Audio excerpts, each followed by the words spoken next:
Obedience open the door. No? Blessings follow obedience, and obedience opens the door. Ang pagsunod natin sa Panginoon dahil sa pag-ibig. Again, dahil sa pag-ibig, hindi dahil sa persado ka, hindi dahil sa natatakot ka. Kung ang pagsunod natin ay dahil sa pag-ibig, it opens the door. Anong mga doors yan? Yung mga pintuan ng pagkapala.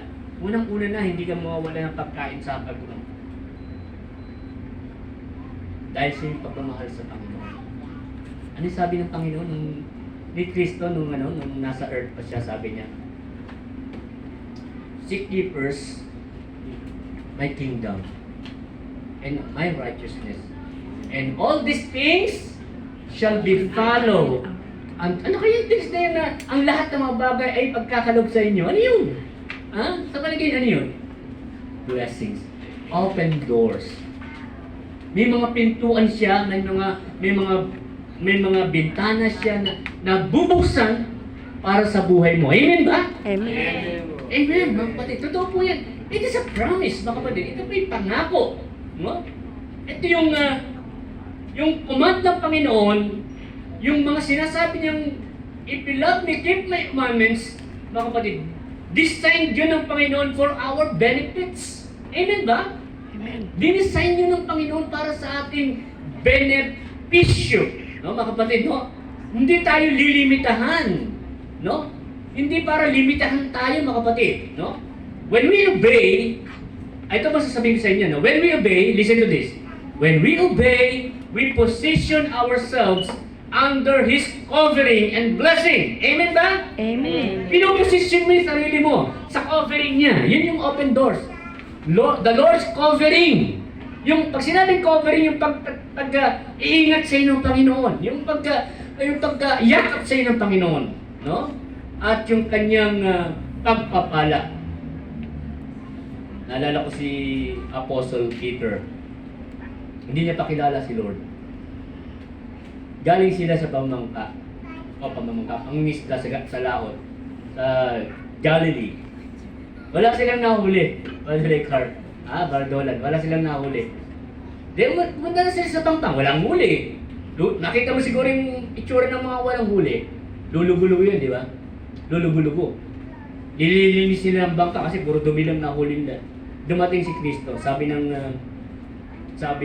Panginoon sa kanila, may mga nahuli ba kayo? Basahin sa Bible ito. Wala nga ho eh. Magdamag kaming ng isda, wala ho kaming nahuli. Sabi ng Panginoon sa kanila, di ba tinakla ng Panginoon, ha? Ihulog nyo kaya sa kanan. Naglilinis, medyo, siguro malayo pa sa konti sa pang lilinis yung Ihulog nyo kaya ngayon sa kanan yung lambat ninyo. Sabi ni Peter, magdamag na nga po kami ng isda, wala ho kami nahuli. Tapos sa loob siguro, dito pa sa halos malapit na sa pangpang. Pero dahil sinabi nyo po, ay, nung pinatay ang ating Panginoon, lumipas ang 300 taon, mga kapatid. May mga sumulit ng libro about doon sa mga pagkakataon na yun. At isa yun si Josephus. At ang sabi niya, si Peter, dahilan sa kanyang pagmamahal sa Panginoon, siya po ay ipinako sa krus, pero hindi yung natural, pabaliktad. Sabi, no? Pabaliktad ang pagkakako kay Peter. Pero hindi niya kailanman deny ang ating Panginoon because of His so much love to our Lord. Number 3, and finally, mga kapatid, obedience kahit hindi niya alam kung saan siya pupunta. Sumunod siya kahit hindi niya alam kung saan siya pupunta. Imagine niyo, si Abraham, alam niyo yung tawagin siya? Isa siya sa pinakamayamang tao during that time. Ang yaman ng tao noon ay sinusukat sa pamagitan ng kanyang livestock. Maraming hayop, no? Na inaalagaan.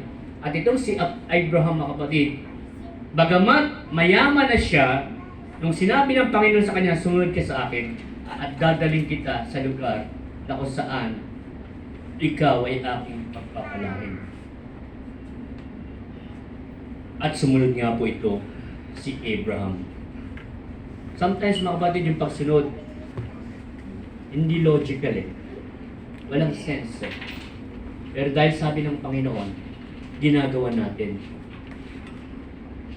Maaaring nararamdaman din natin sa buhay na ito, sa panahong ito mga kapatid. God may ask us to do the things that seems risky, difficult, or unclear mga kapatid. Maaaring meron tayong mga ganong karanasan. Parang hindi logical nun, sinasabi mo sa akin ha. Oo.